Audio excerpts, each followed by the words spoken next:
Muy buenas tardes, bienvenidos y bienvenidas aquí a ¿Qué parte no entendiste? Vamos a estar compartiendo esta jornada, por supuesto, con muchísima información con vos.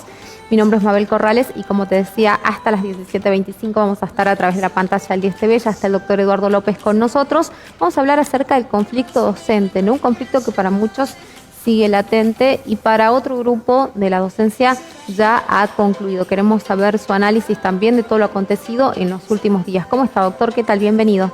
Hola, buenas tardes, Mabel, un gusto. Bueno, ¿cómo ha vivido estas horas, estos últimos días con muchos anuncios? La semana pasada, el día jueves, analizábamos un poco lo que había sido la jornada del día miércoles. Usted llamaba la atención acerca de esa famosa resolución que los docentes pidieron expresamente, ¿no?, que quede sin efecto. Una reunión después el día viernes en horas de la noche, casi concluyendo el viernes en la legislatura provincial, y a partir de ahí una suerte de pacificación, ¿no? Para muchos también relacionado con cortes estratégicos que habían desarrollado los docentes, especialmente relacionados con la famosa ruta del litio. Sí, bueno, el fin de semana, entre el viernes y el lunes, realmente fueron días cambiantes en cuanto al conflicto docente, ¿no? El viernes continuó el paro, digamos, se estaba planteando, la cantidad que se estaba dando, ¿no? Sí, bueno, esa resolución 159, cuestionada porque obligaba a ir a feriados, etc. De alguna forma, esa noche del día viernes se firma un acta, ¿no?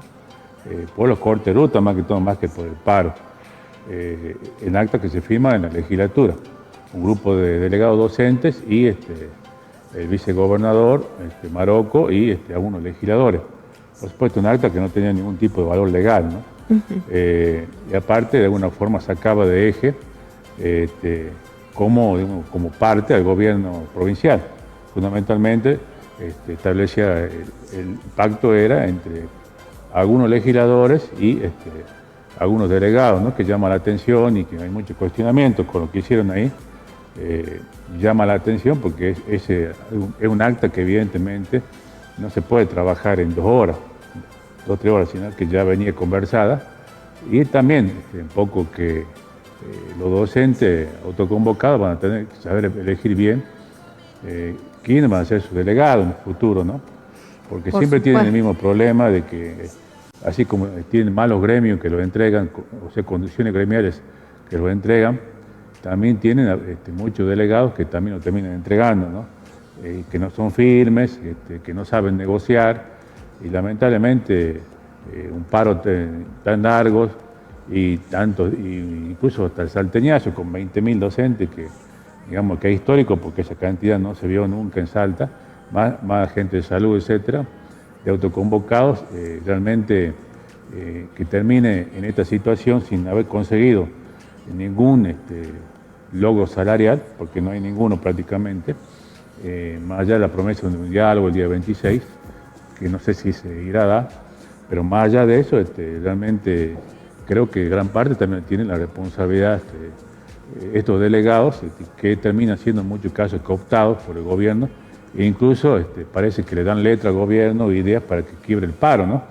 Como sentía un audio, por ejemplo, que lo tengo, un delegado Uriona de Capital diciendo ya está derogada la 159, ya se puede volver a clase, el mismo dando que se podía volver, cuando el mandato de la Asamblea el día sábado, sí, dijo que también tenía que darse un instrumento legal por parte del Ejecutivo, una resolución, el contenido del acta que se había firmado en la legislatura, cosa que no se cumplió, ¿no? Hasta el día de hoy, ni se va a cumplir, evidentemente. Entonces, a veces hay esta falta de vínculo entre la Asamblea, entre el mandato de la Asamblea y lo que hacen los delegados, que después hacen lo que quieren, ¿no? Seguramente habrá cambio de delegados, pero siempre van a tener que tener cuidado quiénes se eligen, porque lamentablemente el gobierno, que ha usado, como comentaba la columna pasada, el día jueves, usa la técnica de ir dividiendo a las personas, ¿no? Entonces, comenzó por ordenanza, le da un poco lo que quieren y así van uno por uno. Entonces, evidentemente, cuando ven un delegado que tiene el teléfono, lo van llamando y terminan ofreciéndole para ese delegado un beneficio, pero no para el resto, cuando es un reclamo colectivo, no individual. Bueno, hasta ahora se vuelve a mencionar un corte en lo que es la ruta 51, ¿no? Básicamente una ruta que se ha empezado a tomar con más fuerza desde la semana pasada y que obviamente ha llevado también a que distintos ministros se acerquen al lugar para intentar destrabar el conflicto, en su momento lográndolo parcialmente, y bueno, después con lo que ocurría el día viernes. Hasta ahora, ¿qué es lo que los docentes han conseguido que se haya hecho efectivo para pasar en limpio a la gente que nos está escuchando básicamente y que por ahí ha seguido, ¿no? Le ha dado continuidad al tema, o porque tienen familia docente, o porque obviamente tienen niños en edad escolar que asisten a la escuela pública, o porque les ha interesado como sociedad en general, ¿no?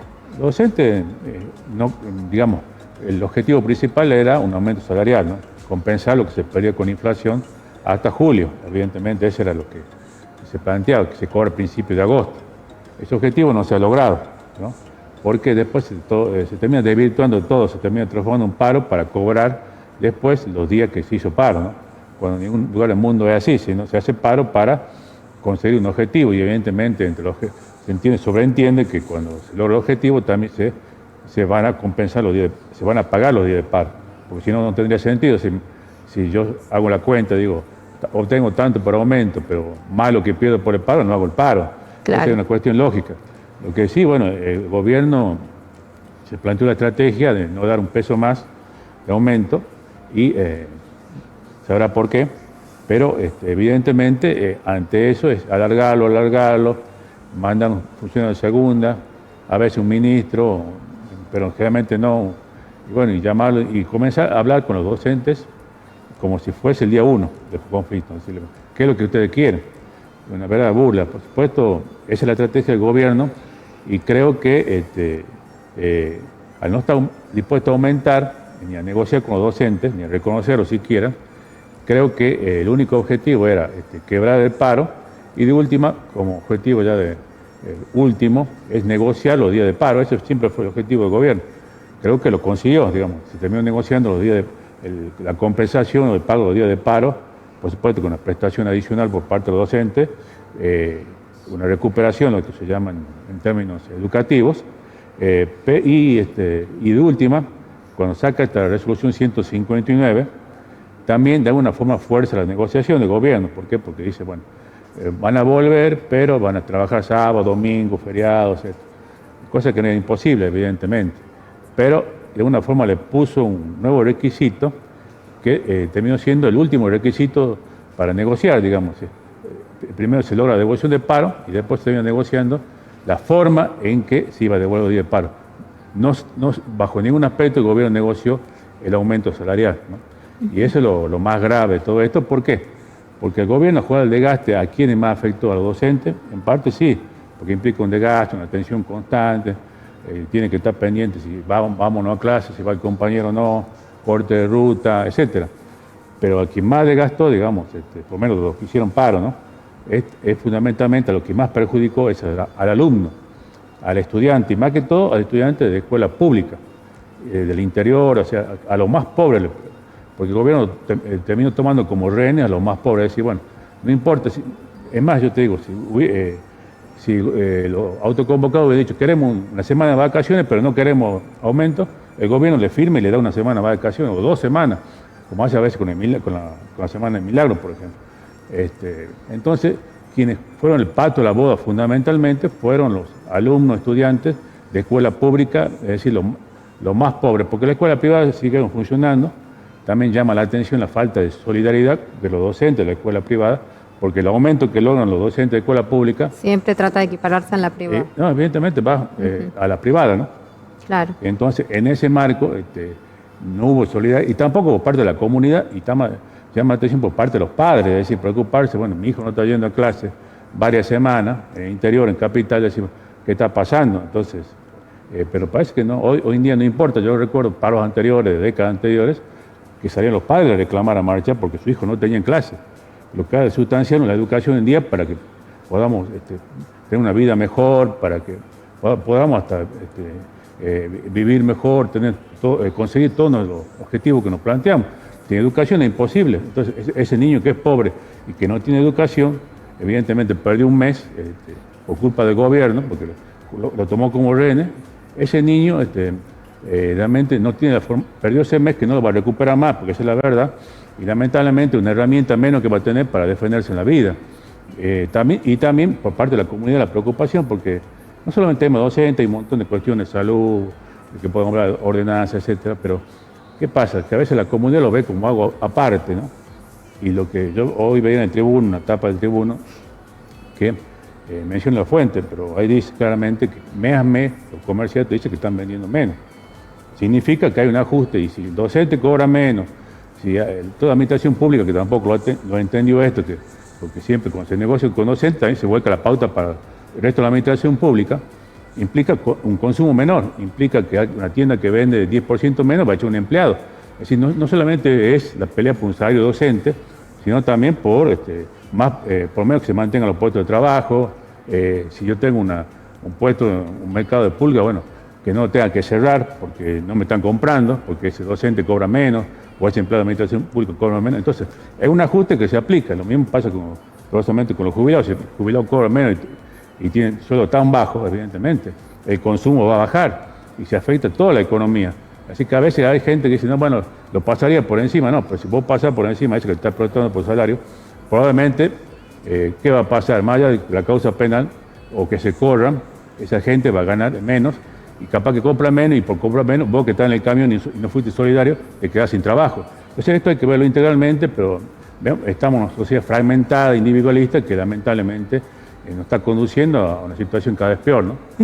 Doctor, al día de hoy, ¿hay docentes que siguen sin presentarse a cumplir funciones? Sí, porque el decreto 163, la resolución que reemplaza a la 159, lamentablemente, sitúa, por ejemplo, que queda en manos directivos cómo se va a implementar esto. Tampoco se reconoció que todos estos días de paro, los docentes que pararon fueron de ejercicio del derecho de huelga, sino como una falta injustificada que se debe posteriormente. Así que por eso hay docentes, y aparte hay docentes que dicen, bueno, hicimos paro, pero ¿para qué? Si era justamente por una recomposición salarial y no la tenemos. Entonces, creo que el paro es muy fuerte en el interior y muchas escuelas que todavía no han vuelto, porque esas son las cuestiones pendientes y aparte la falta de negociación por parte del gobierno de Gustavo Sáenz.